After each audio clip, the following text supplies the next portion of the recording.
Hello সবাই, কেমন আছো? আমার এখন শপিং শেষ, আমি এখন বাড়ির যেতেছি।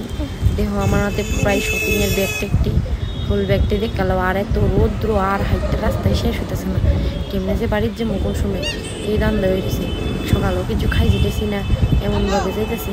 বাপরে গরমের মধ্যে আর ভালো লাগতেছে না, এত রৌদ্র। বাপরে পারতে কেউ আর ঘর থেকে বাইরে না, কারণ এত রৌদ্রের মধ্যে ঘর থেকে বাইরে শরীর শেষ। শরীর এমনি পুইরা টিক্কা চালিয়ে হয়েছে বোকা, এত গরম। আর এত গরমের মধ্যে অনেকের দেখে কাজ টাজও করতেছে, কেমন জানি তারা কাজ করে। বাবারই বাবা, এত রৌদ্র। মলের মধ্যে যখন ঢুকছি তখন তো খুব মজা হয়ে লাগছে, কারণ সময় তো এসি আছে, কিন্তু যখন বাইরে হই তখন মনে হয় তোমার শরীরে কেউ আগুন লাগাই দিচ্ছে। বাবারই বাবা, এত রৌদ্র, কারে কয় রৌদ্র।